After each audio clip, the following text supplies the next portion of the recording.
When it seemed that the Tigress had left the Pali area, I decided, though the people of Pali were sorry to see me go, to move to Champavat, which was 15 miles east of Pali. I started early in the morning, had breakfast at Dunagat, and reached Champavat by sunset. The roads in this region were considered very dangerous. Men did not travel alone from village to village or to the markets. They moved only in large groups.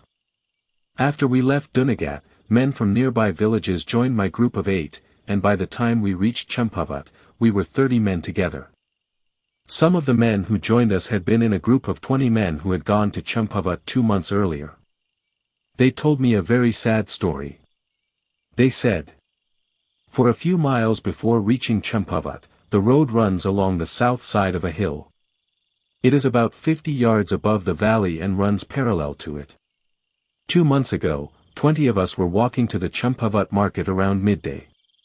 Suddenly we heard the terrible cries of a person coming from the valley below. We gathered together at the edge of the road, trembling with fear, as the cries came closer and closer. Soon we saw a tiger coming into view. It was carrying a naked woman. The tiger held her by the lower back. Her hair dragged on the ground on one side, and her feet dragged on the other side. She was beating her chest and crying out, calling first on God and then on people to help her. The tiger passed only 50 yards away from us, clearly visible. When her cries faded away in the distance, we continued walking to the market. I asked them, "And you 20 men did nothing?" They replied, "No, Sahib, means sir, we did nothing. We were afraid." What can men do when they are afraid? And even if we had saved her without making the tiger angry and bringing trouble upon ourselves, it would not have helped her. She was covered in blood and would surely have died from her wounds. He said. Later, I learned that the woman belonged to a village near Champavat. She had been collecting dry sticks when the tiger attacked and carried her away. The women who were with her ran back to the village and raised the alarm. Just as a rescue party was preparing to leave, the 20 frightened men arrived. Since they knew the direction in which the tiger had gone, they joined the rescue party and continued the story. They said, "We were 50 or 60 men when we went to rescue her. Several of us had guns. About a furlong, roughly 200 yards, from where she had collected sticks and where she had been taken, we found her torn clothes. After that, the men began beating drums and firing their guns. In this way, we went more than a mile up to the head of the valley. There we found her lying dead on a large flat rock. She was very young, almost a girl. The tiger had not eaten her. It had only licked away all the blood and cleaned her body. Since there were no women with us, we men turned our faces away as we wrapped her naked body in the cloths. She lay on her back looking as if she were asleep and might wake up in shame if touched." With such stories being told again and again during long nights behind tightly closed doors, it is not surprising that people who live year after year, in a land ruled by a man-eating tiger begin to change in character and outlook. Anyone coming from outside would feel as if he had stepped into a world of harsh reality, where survival depends on tooth and claw, like in ancient times when humans had to hide in dark caves from saber-toothed tigers. I was young and inexperienced during those early days in Champavat. Even so, after spending a short time in that troubled land, I became convinced that there is nothing more terrible than living under the constant fear of a man-eater. 32 years of later experience only strengthened this belief. The Tahsildar, local government officer, of Champavat, to whom I carried letters of introduction, visited me that night at the dak bungalow where I was staying. He suggested that the next day I move to another bungalow a few miles away, near a place where many people had been killed. Early the next morning, accompanied by the Tahsildar, I went to that bungalow. While I was having breakfast on the veranda, 2 men arrived with news that a tiger had killed a cow in a village 10 miles away. The Tahsildar excused himself, saying he had urgent work in Champavat. He promised to return in the evening and spend the night with me. My guides were strong walkers, and since the path mostly went downhill, we covered the 10 miles quickly. When we reached the village, I was taken to a cattle shed where I found a week-old calf that had been killed and partly eaten by a leopard, not a tiger. I did not have the time or desire to shoot the leopard. I paid my guides and returned to the bungalow. When I arrived, the Tahsildar had not yet returned. As there was still some daylight left, I went out with the bungalow's chowkidar, watchman, to see a place where he said a tiger often came to drink. This place was the source of a spring that provided water for the garden. In the soft soil around the spring, I saw tiger footprints several days old. However, these pug marks were very different from the ones I had carefully examined in the ravine where the woman from Pali had been killed. When I returned to the bungalow, I found that the Tahsildar had come back. As we sat on the veranda, I told him about my day. He expressed regret that I had gone so far for nothing. Then he stood up and said that since he had a long distance to travel, he must leave immediately. The announcement surprised me a lot, because twice that day he had said he would stay the night with me.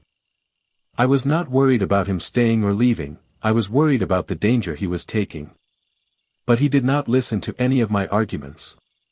He stepped off the veranda into the dark night with only one man following him, carrying a smoky lantern that gave very little light. He was going to walk 4 miles in an area where men usually traveled only in large groups and only during the day. I took off my hat to him, thinking he was a very brave man. After watching him disappear into the darkness, I went back into the bungalow.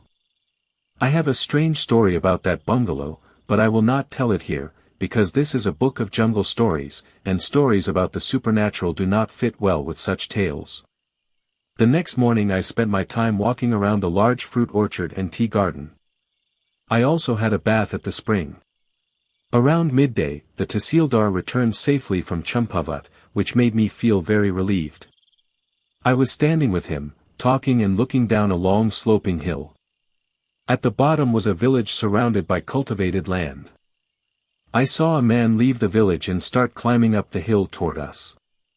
As he came closer, I saw that he was sometimes running and sometimes walking. It was clear that he carried important news. I told the Tahsildar I would be back in a few minutes and ran down the hill toward the man. When he saw me coming, he sat down to catch his breath. As soon as I came close enough to hear him, he shouted, "Come quickly, Sahib, the man-eater has just killed a girl." I told him to stay where he was and ran back to the bungalow. While taking a rifle and some cartridges, I passed the news to the Tahsildar and asked him to follow me down to the village. The man who had come for me was very annoying. His legs and his tongue could not work at the same time. Whenever he spoke, he stopped running. When he ran, he stopped talking. So I told him to keep quiet and lead the way. We ran down the hill in silence. At the village, an excited crowd of men, women, and children were waiting for us. As usually happens, they all began talking at once. One man was trying to quiet them. I took him aside and asked what had happened. He pointed to some scattered oak trees on a gentle slope about a furlong from the village. He said that about a dozen people had been collecting dry sticks under those trees when a tiger suddenly appeared and caught a girl of about 16 or 17. The others ran back to the village. Since they knew I was staying at the bungalow, they immediately sent a man to inform me. The man's wife had been among the group. She showed me the exact tree under which the girl had been taken. None of the people had looked back to see whether the tiger had carried the girl away or in which direction it had gone. I told the crowd to stay quiet and remain in the village until I returned. Then I set off toward the tree. The ground was quite open. It was hard to imagine how such a large animal as a tiger could approach 12 people without being seen. The only sign had been the choking sound made by the girl.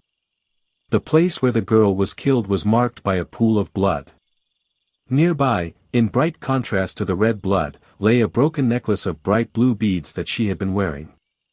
From that spot, the tiger's trail went up and around the shoulder of the hill. The tracks were very clear. On one side were large splashes of blood where the girl's head had hung down. On the other side was the trail left by her feet dragging on the ground. Half a mile up the hill, I found the girl's sari. On the top of the hill, I found her skirt. Once again, the tigress was carrying a naked woman, but this time, thankfully, the girl was already dead. At the top of the hill, the trail went through a thicket of blackthorn bushes. Long strands of the girl's black hair were caught on the thorns. Beyond that was a patch of nettles. I was looking for a way around them when I heard footsteps behind me. Turning around, I saw a man with a rifle coming toward me. I asked him why he had followed me, since I had told everyone to stay in the village. He said the Tahsildar had ordered him to accompany me, and he was afraid to disobey. Since he seemed determined to stay, and arguing would waste time, I told him to take off his heavy boots. He hid them under a bush. I told him to stay close to me and watch behind us carefully. I was wearing thin stockings, shorts, and rubber-soled shoes. Since there was no way around the nettles, I followed the tigress through them, which was very uncomfortable. Beyond the nettles, the blood trail turned sharply left and went straight down a very steep hill covered with bracken and ringle bamboo. About 100 yards down, the trail entered a narrow, steep watercourse.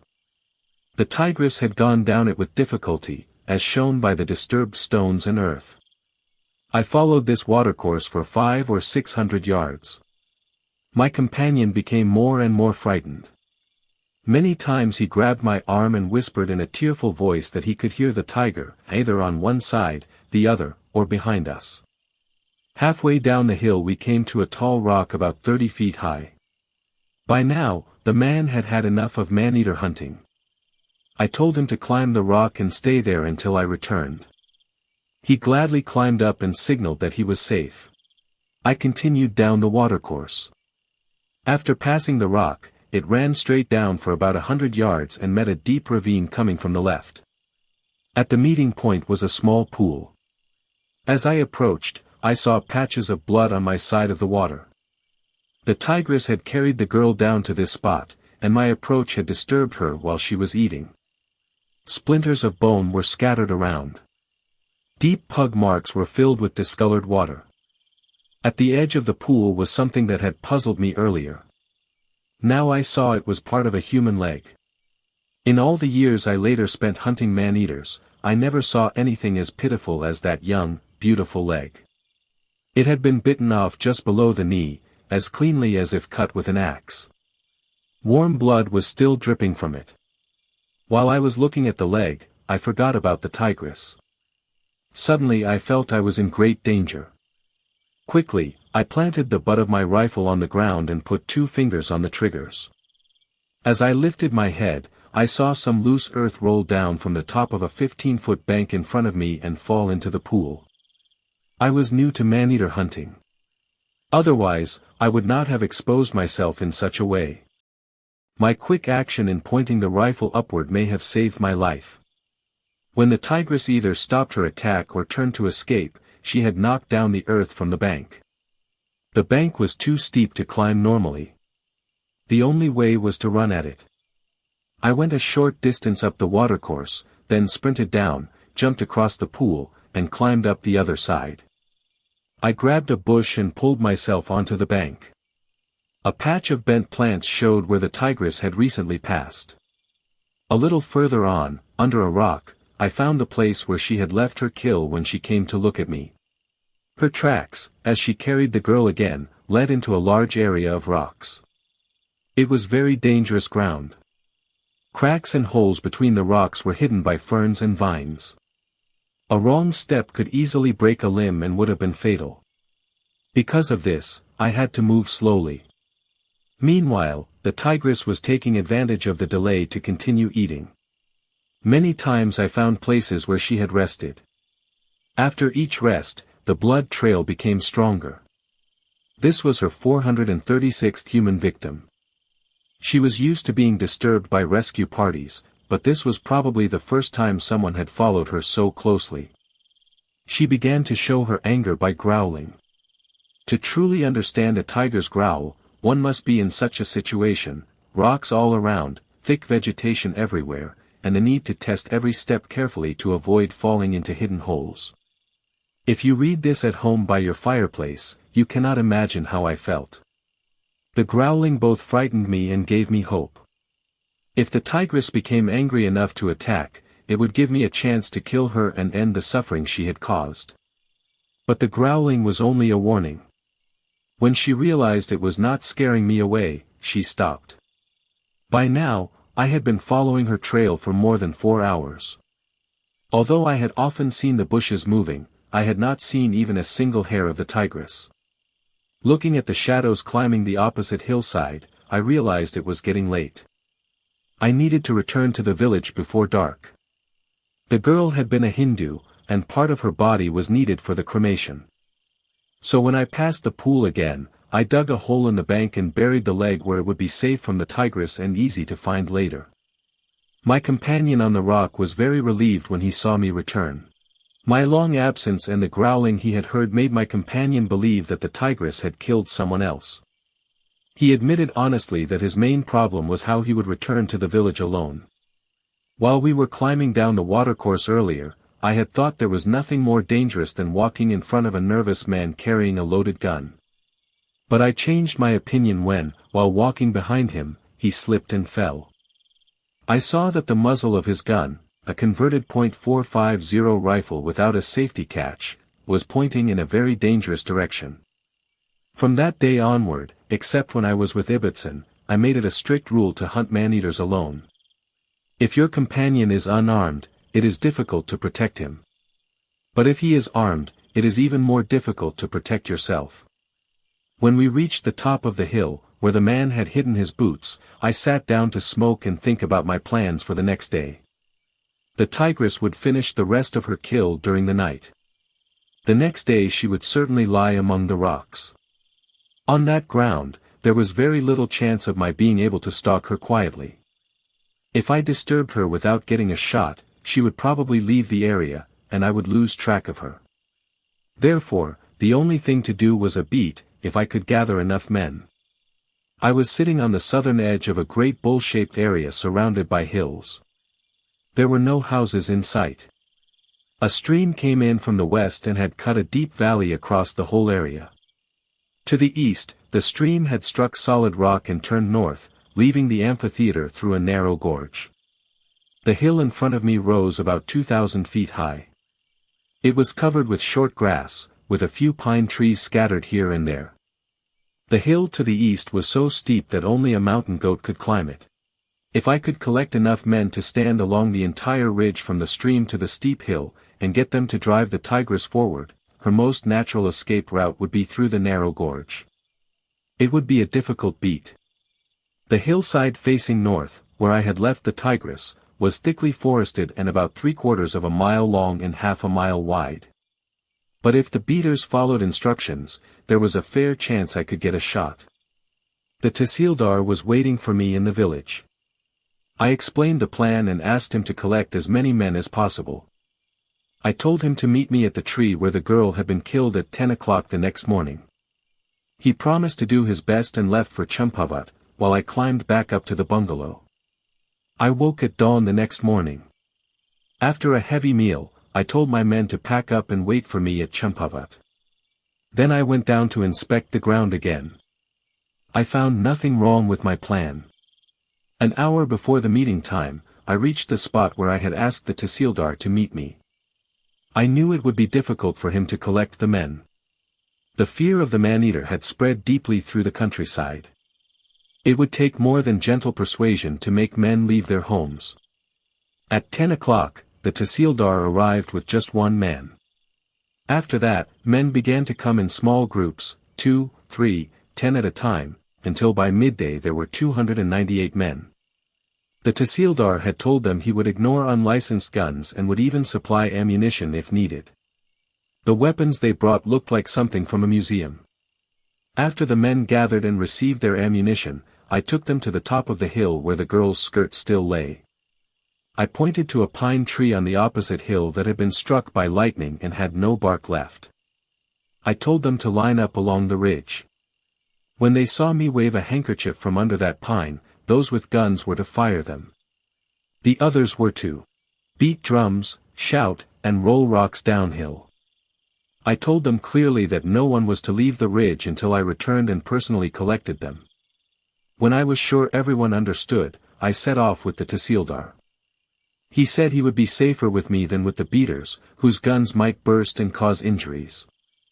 We made a wide detour, crossed the upper valley, climbed the opposite hill, and went down toward the blasted pine tree. From there, the hill sloped steeply down. The Tahsildar, who was wearing thin patent leather shoes, said he could not go any further. While he took off his shoes to ease his blisters, the men on the ridge thought I had forgotten the signal. They fired their guns and began shouting loudly. I was still about 150 yards from the gorge. It was only because I had grown up in the hills and had sure footing that I did not break my neck while rushing down.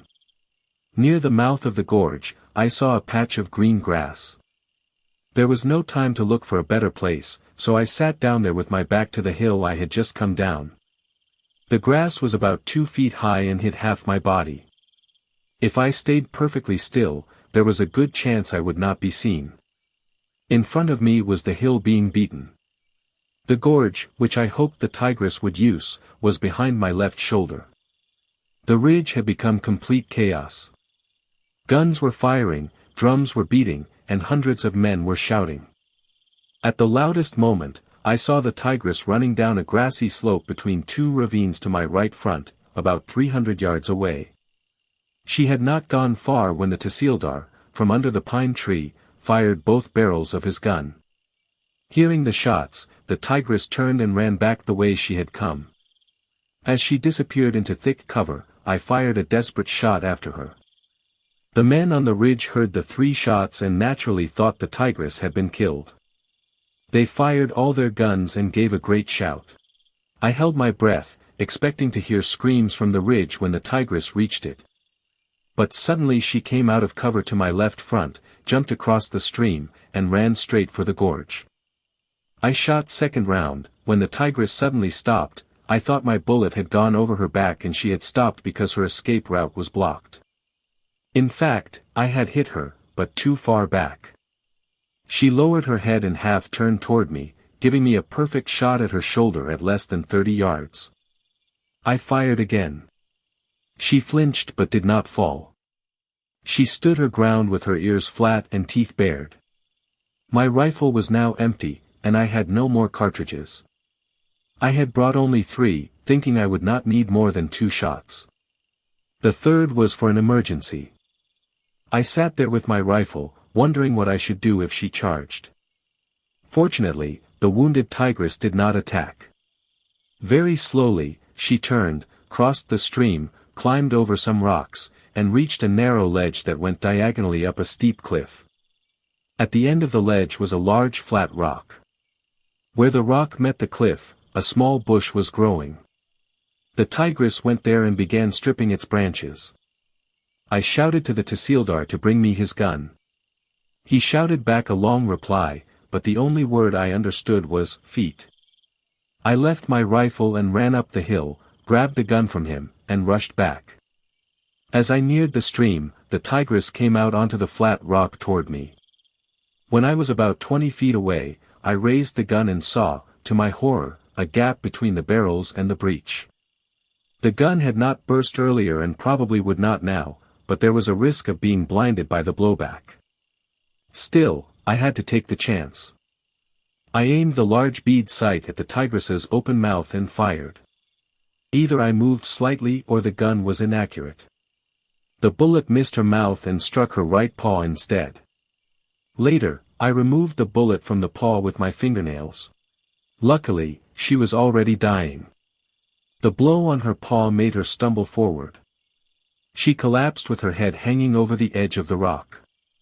From the moment she had run toward the gorge, I had forgotten about the beaters. Suddenly I heard a shout from up the hill. "There it is on the rock. Pull it down and hack it to bits." I could hardly believe my ears, but more men were shouting the same thing. Fortunately, the ledge the Tigress had used was on the opposite side from the beaters. It was just wide enough for me to shuffle along sideways. I reached the rock and stepped over the Tigress, hoping she was dead, since I had not had time to test her by throwing stones. The men came out of the forest, running across the open ground with guns, axes, rusty swords, and spears. When they reached the rock, which was 12 to 14 feet high, they had to stop. The outer face was smooth and gave no foothold. Their anger was understandable. Every man there had suffered because of the tigress. One man, acting like a leader, ran about with a sword, shouting again and again. "This is the devil that killed my wife and my 2 sons."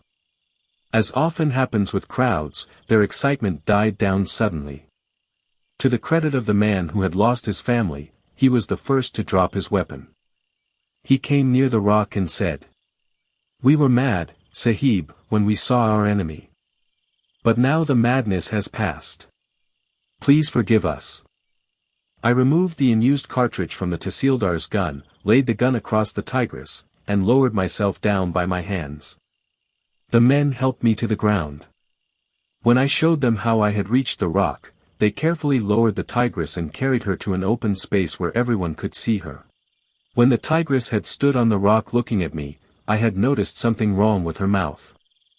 Now, on examining her, I found that the upper and lower canine teeth on the right side were broken. The upper one was broken halfway, and the lower one was broken down to the bone. This permanent injury, caused by a gunshot wound, had prevented her from hunting her natural prey. That was the reason she had become a man-eater. The men begged me not to skin the tigress there. They asked me to let them keep her until nightfall so they could carry her through their villages.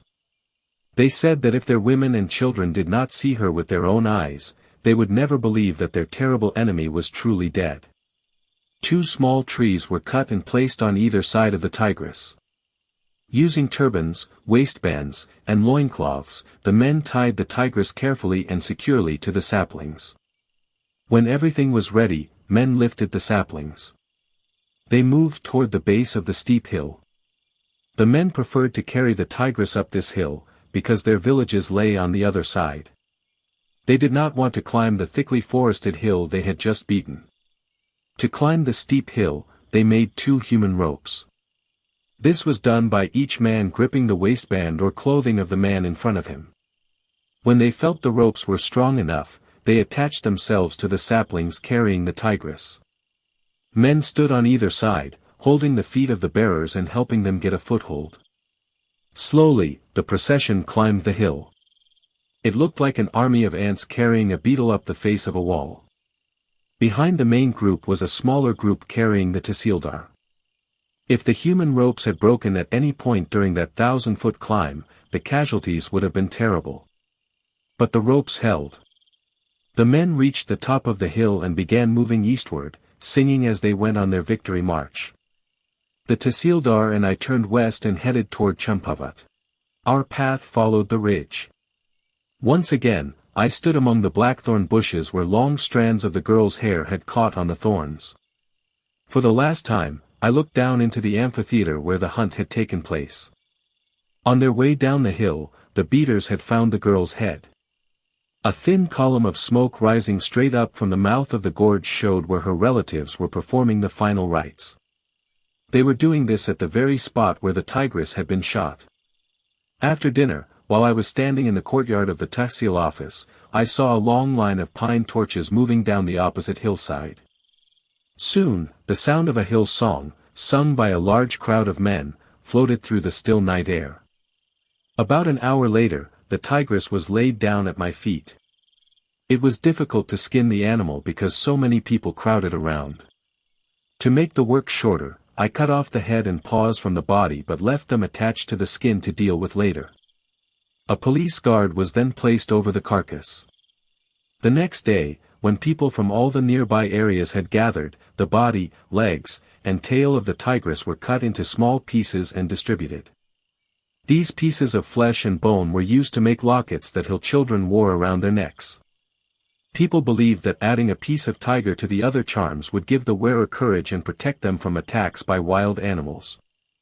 The Tahsildar later sent me, preserved in spirits, the fingers of the girl that the tigress had swallowed whole. I buried them in the Nainital lake near the Nanda Devi temples. While I was skinning the tigress, the Tahsildar, his staff, the village headman, the elders, and the merchants of the Champavat bazaar were busy planning a great feast and dance for the next day. I was supposed to preside over it. Around midnight, the last of the large crowd of men left, shouting happily because they could once again use the roads and village paths that the man-eater had made dangerous for 4 years. I had one last smoke with the Tahsildar. Then I told him I could not stay any longer and that he would have to take my place at the celebrations. My men and I then set off on our 75-mile journey, which we had 2 days to complete. At sunrise, I left my men behind. With the tigress's skin strapped to my horse's saddle, I rode ahead. I planned to spend a few hours cleaning the skin at Dabadura, where I would stay the night. While passing the hut on the hill at Pali, I remembered the dumb woman whose sister had been killed. I thought it would comfort her to know that her sister had been avenged. I left my horse grazing. He had been bred near the snow line and could eat almost anything, from oak leaves to nettles. I climbed the hill to the hut and spread the tigress's skin outside the door, with the head supported on a stone. The children of the house watched me with wide eyes. Hearing me talk to them, their mother, who had been inside cooking, came to the door. I do not know anything about shock or recovery from shock. All I know is this: the woman who had been said to be mute for a year, and who had not answered any questions 4 days earlier, now suddenly began running back and forth from the hut to the road. She called out loudly to her husband and the villagers to come quickly and see what the Sahib had brought. Her sudden return of speech greatly surprised the children, who stared at her face in amazement. I rested in the village while tea was prepared for me. I told the gathered people how the man-eater had been killed. An hour later, I continued my journey. For half a mile, I could still hear the villagers shouting their good wishes to me.